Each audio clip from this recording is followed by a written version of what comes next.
Kalian pernah dengar soal permainan yang sebaiknya jangan pernah dimainkan? Bukan karena permainannya sulit, tapi karena sekali kalian mulai, permainan ini gak akan pernah selesai.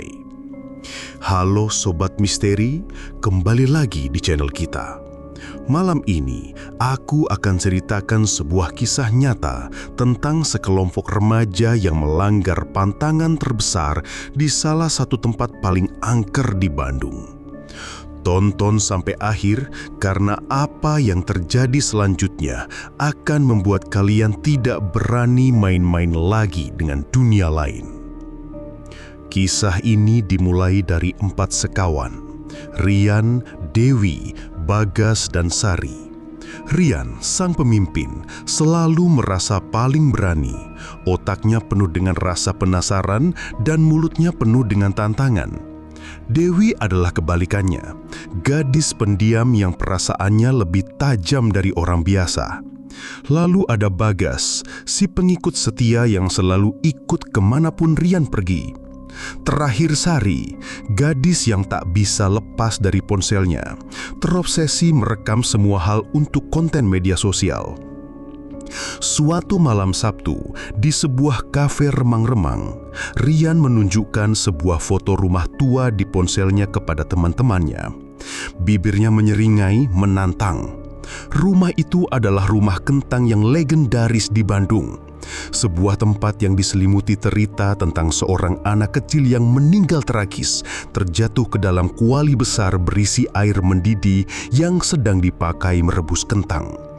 Konon, arwahnya masih gentayangan dan bau kentang rebus sering tercium di sekitar rumah itu pada malam hari sebagai pertanda kehadirannya. Rian mengetik sesuatu di ponselnya lalu menunjukkannya lagi. Sebuah tulisan tentang ritual pemanggilan arwah anak kecil, sebuah permainan terlarang bernama Panggil Pulang. Permainan itu sederhana. Datang ke tempat si anak meninggal, siapkan sebuah boneka kecil dan sebuah kentang mentah di atas piring.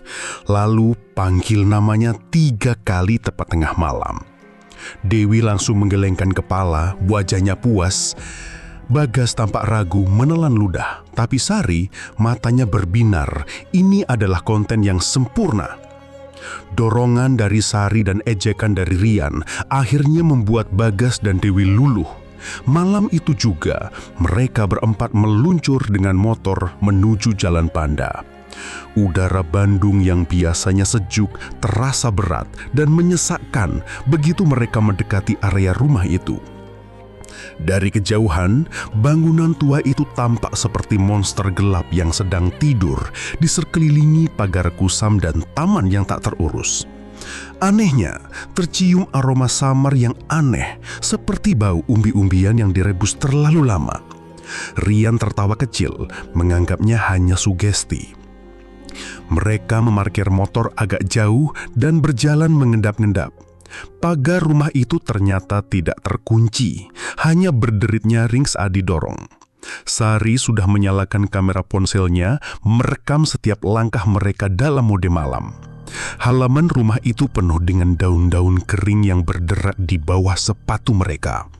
Angin malam berdesir lembut membawa aroma kentang rebus yang kini terasa lebih pekat, membuat bulu kuduk Dewi berdiri. Pintu depan terkunci rapat. Rian yang sudah mempersiapkan segalanya mengeluarkan linggis kecil dari tasnya. Dengan sedikit usaha, ia berhasil mencongkel jendela samping yang sudah lapuk. Satu persatu mereka masuk ke dalam kegelapan. Rumah itu terasa pengap, berbau debu dan kelembapan. Cahaya senter dari ponsel mereka menari-nari menampakkan perabotan tua yang tertutup kain putih, seperti mayat-mayat yang duduk membisu. Mereka menuju ke bagian belakang rumah, tempat yang dipercaya sebagai dapur tua di mana tragedi itu terjadi. Ruangan itu lebih kosong, hanya ada sisa-sisa meja dapur dari batu dan sebuah tungku besar yang menghitam karena jelaga. Disinilah tempatnya. Rian mengeluarkan peralatannya, sebuah piring kaleng, boneka kain yang lusuh dan sebiji kentang yang ia ambil dari rumah. Tepat pukul 11.59 malam, Rian meletakkan piring itu di tengah lantai. Boneka diletakkan di atasnya dengan kentang di sebelahnya. Sari mengarahkan kameranya, memastikan mendapatkan gambar terbaik. Dewi memeluk dirinya sendiri di sudut ruangan, sementara Bagas berdiri kaku di dekat pintu, siap untuk lari. Jam di ponsel Rian menunjukkan pukul 12.00. Rian memberi isyarat.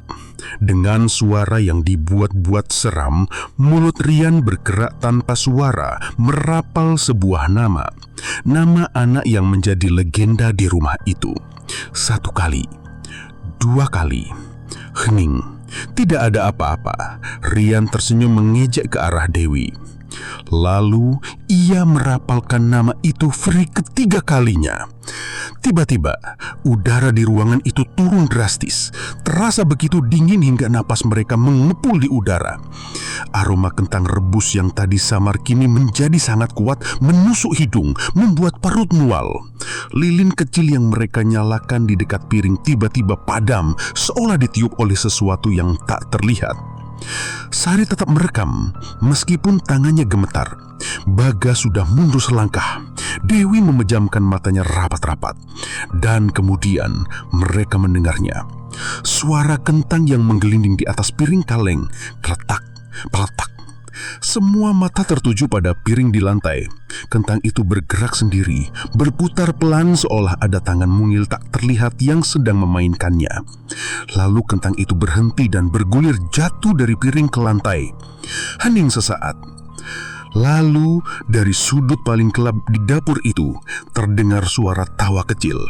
Bukan tawa riang, tawa itu terdengar basah, teredam, seperti suara anak kecil yang sedang tertawa sambil menahan napas di dalam air.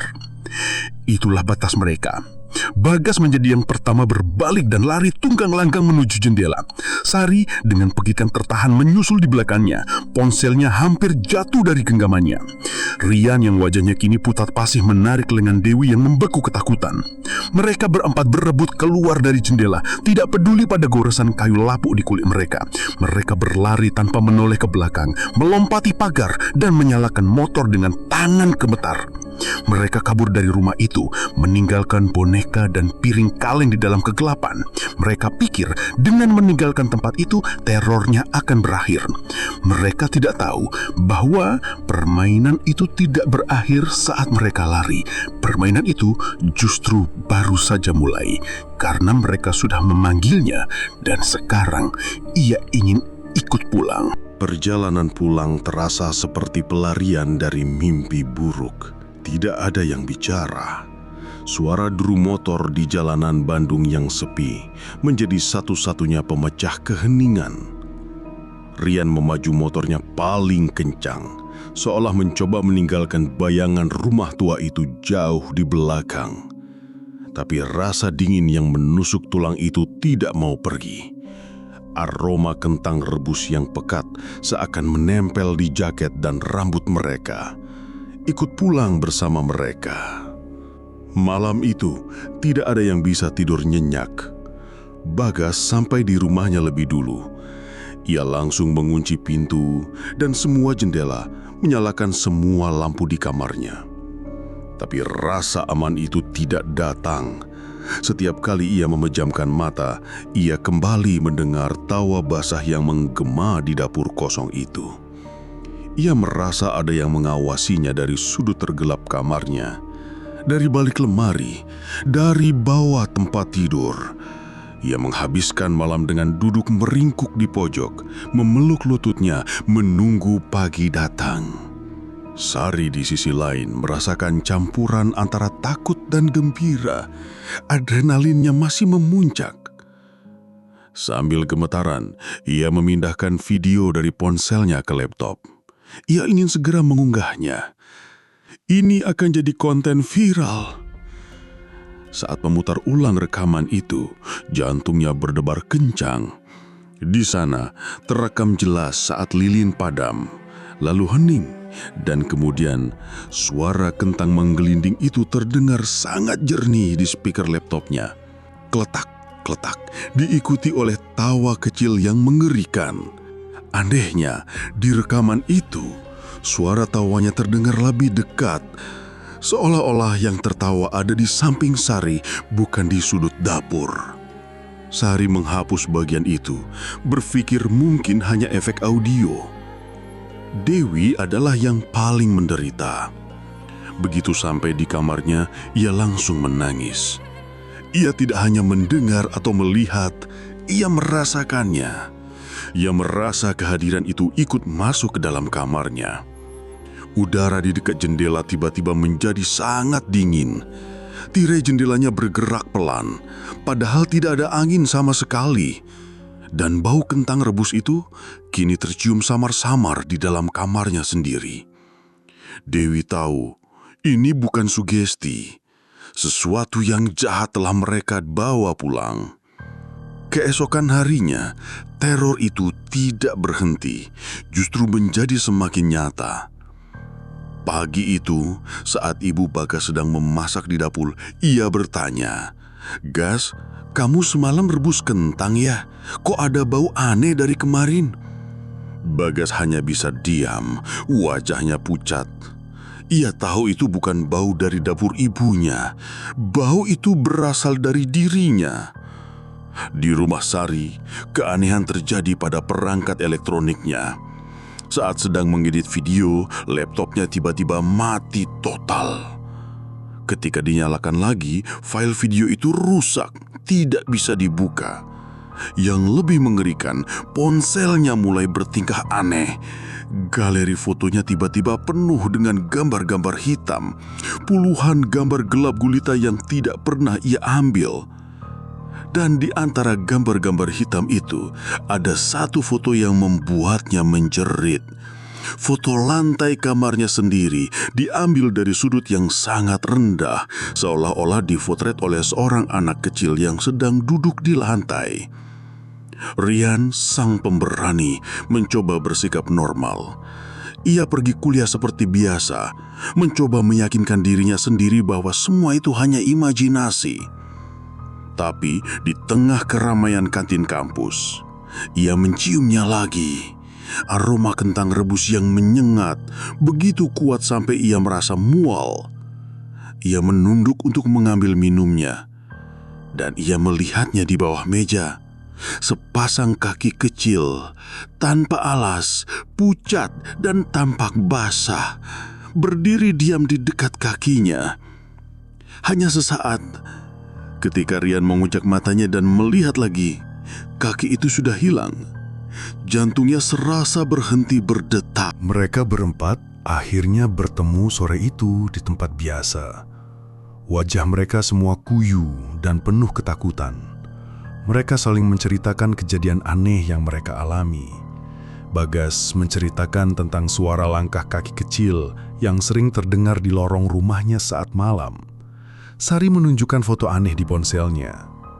Rian, dengan suara bergetar, akhirnya mengaku melihat penampakan kaki kecil di bawah meja. Hanya Dewi yang diam sejak tadi. Matanya sembab, kantung matanya menghitam. Ketika Rian bertanya apa yang terjadi padanya, Dewi menjawab dengan suara lirih. Dia nggak suka bonekanya ditinggal. Semua terdiam. Semalam, lanjut Dewi, suaranya nyaris berbisik. Aku mimpi, aku ada di dalam rumah itu lagi, di dapur yang gelap. Aku lihat anak kecil itu, dia jongkok di depan piring kaleng. Tapi bonekanya nggak ada. Dia nangis, tapi air matanya hitam pekat. Terus dia ngeliat aku, dan dia bilang, bonekaku mana? Kalian yang ambil, sekarang kalian yang harus jadi mainanku. Bulu kuduk mereka serentak berdiri. Jadi ini tujuannya. Arwah itu tidak marah karena diganggu. Ia justru senang. Ia menganggap mereka sebagai mainan barunya untuk menggantikan boneka yang hilang. Permainan panggil pulang itu bukan untuk memanggilnya, tapi untuk menyerahkan diri menjadi miliknya. Panik mulai melanda. Rian menyalahkan Sari yang terobsesi konten. Sari balas menyalahkan Rian yang punya ide gila itu. Bagas hanya bisa menangis ketakutan. Dewi yang menengahi mereka. Percuma saling menyalahkan, katanya. Kita harus melakukan sesuatu. Kita harus mengembalikannya. Tapi bagaimana caranya? Mereka tidak tahu harus berbuat apa. Kembali ke rumah itu terasa seperti bunuh diri. Melapor ke orang tua atau orang pintar juga bukan pilihan. Mereka pasti akan dianggap gila. Mereka terjebak. Malam itu, terornya meningkat. Bukan lagi sekedar bau atau suara. Di rumah Bagas, saat dia sedang di kamar mandi, gagang pintu bergerak-gerak dengan kasar dari luar. Dia berteriak memanggil ibunya, tapi tidak ada jawaban. Setelah beberapa menit yang terasa seperti selamanya, gerakan itu berhenti. Saat Bagas memberanikan diri membuka pintu, ia melihat jejak-jejak tangan kecil yang basah di sepanjang lantai koridor menuju ke kamarnya. Di rumah Rian, saat dia sedang belajar, ia mendengar suara air menetes. Dia memeriksa semua keran, tidak ada yang bocor. Suara itu terus terdengar, makin dekat. Akhirnya, dia sadar suara itu datang dari dalam lemarinya.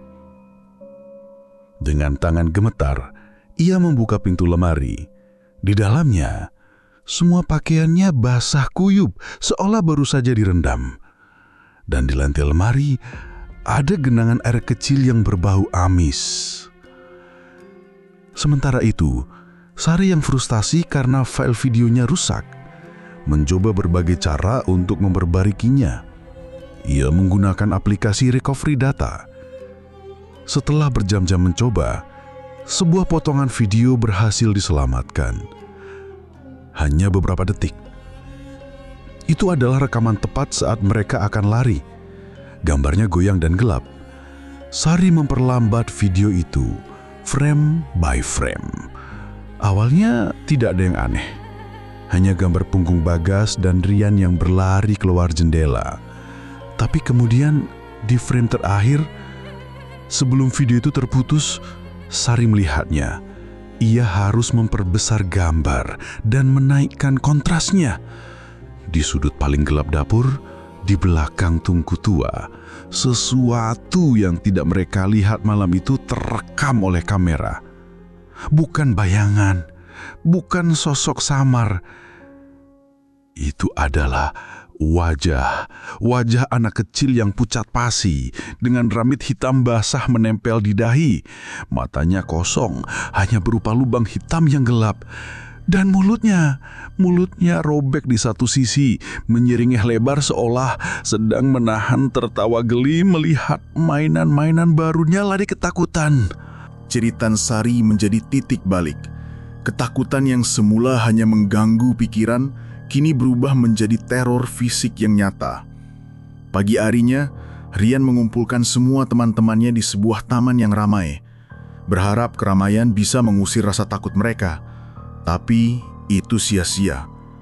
Bahkan di bawah terik matahari, mereka merasa dingin dan diawasi.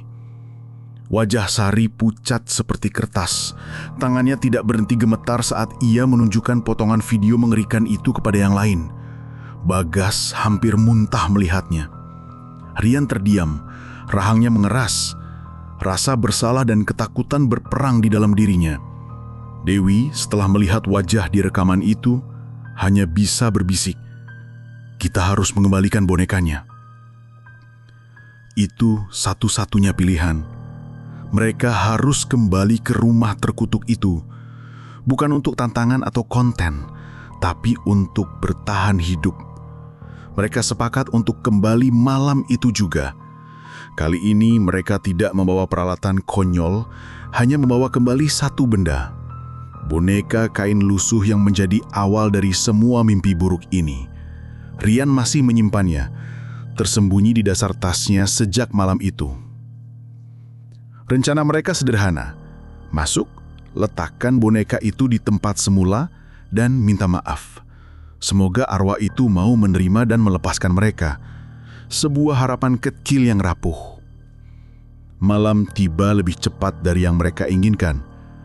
Langit Bandung mendung, seolah alam pun ikut merasakan ketegangan mereka. Kembali berdiri di depan pagar rumah kentang, terasa 100 kali lebih menakutkan dari sebelumnya.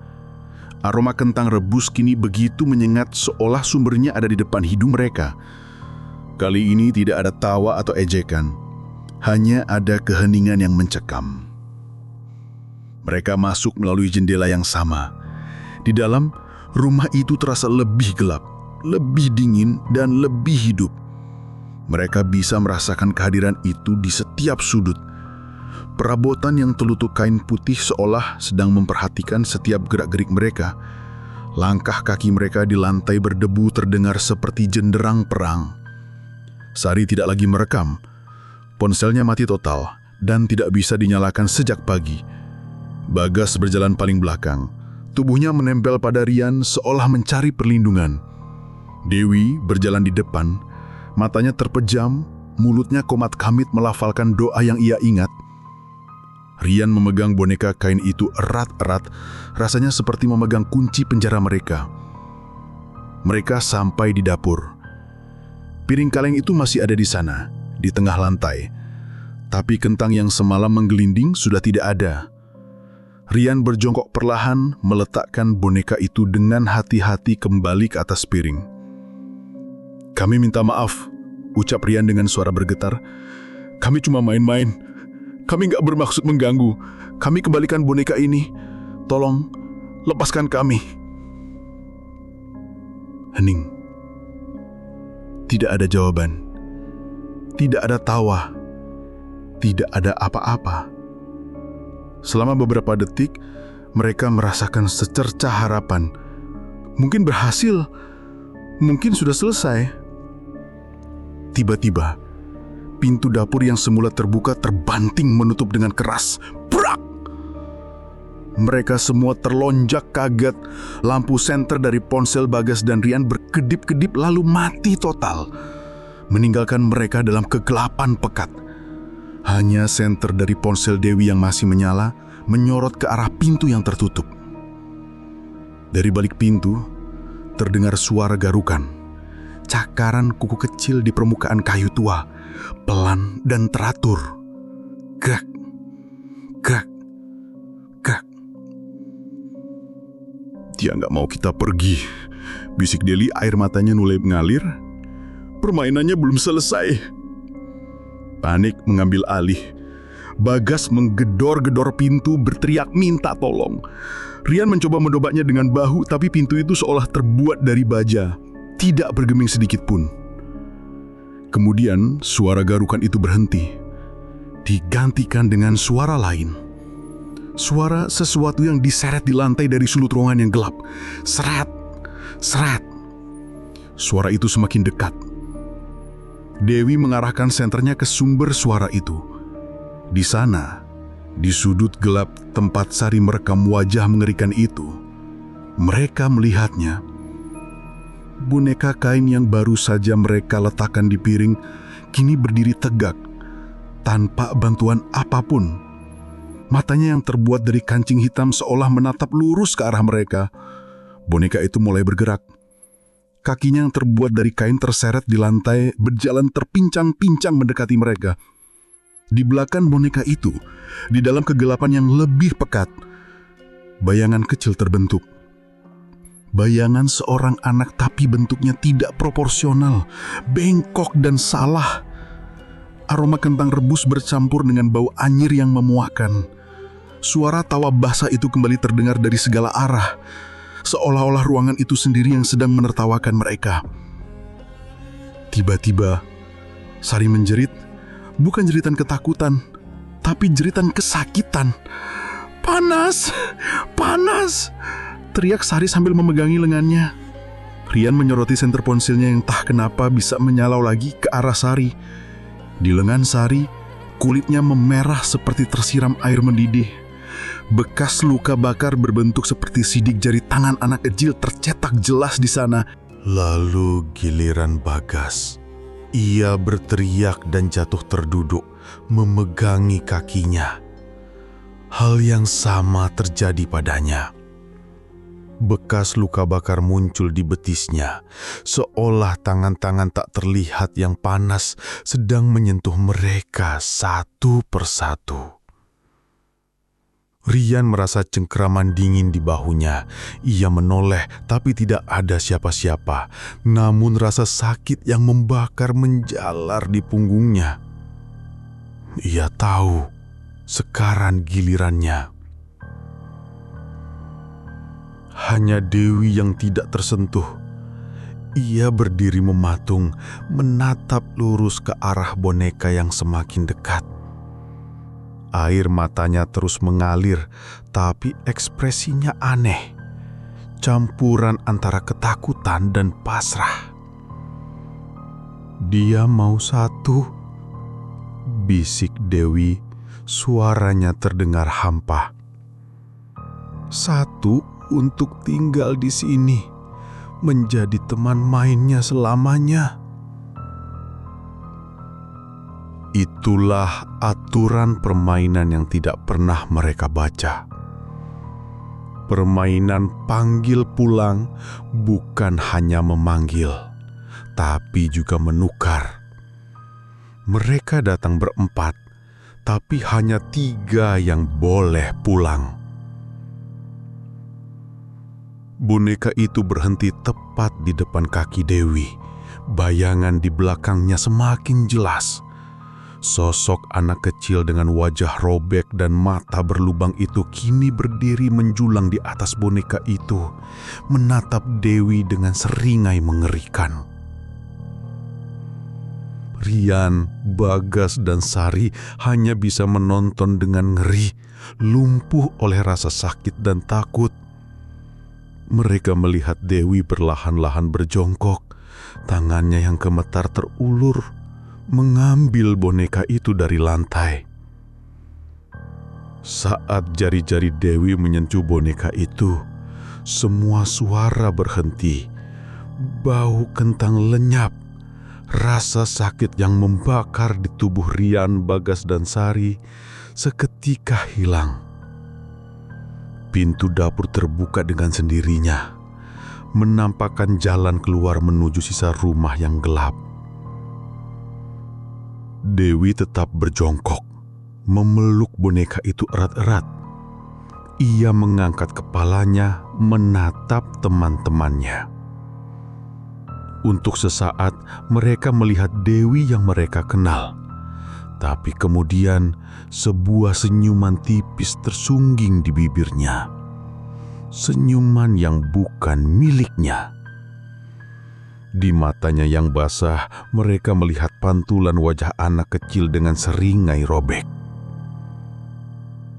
"Pergi," kata Dewi dengan suara ganda. Suara Dewi sendiri dan suara tawa basah seorang anak kecil yang keluar bersamaan. Tanpa berpikir 2 kali, Rian menarik Bagas dan Sari. Mereka lari. Mereka lari sekuat tenaga, tidak pernah menoleh ke belakang. Mereka lari keluar dari rumah itu, melewati pagar, dan tidak berhenti sampai mereka mencapai jalan raya yang terang. Mereka tidak pernah melihat Dewi lagi. Laporannya menjadi kasus orang hilang yang tak terpecahkan. Rian, Bagas, dan Sari selamat. Tapi hidup mereka tidak akan pernah sama. Mereka membawa luka, bukan hanya bekas luka bakar yang anehnya tidak pernah hilang sepenuhnya, tapi juga luka batin karena meninggalkan teman mereka di rumah terkutuk itu. Kadang di tengah malam, Rian masih mencium bau samar kentang rebus. Bagas masih sering mendengar suara langkah kaki kecil di lorong rumahnya. Dan Sari, ia tidak akan pernah lagi berani menyalakan kamera dalam kegelapan. Mereka telah belajar pelajaran paling mengerikan. Ada beberapa permainan yang tidak memiliki pemenang, hanya ada yang selamat dan yang tertinggal. Jadi, gimana ceritanya, Sobat Misteri?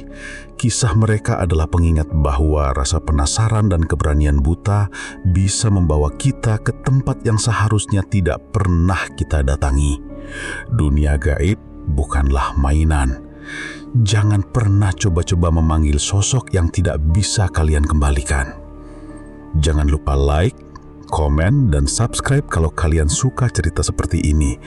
Sampai jumpa di kisah misteri berikutnya. Tetap waspada di kegelapan.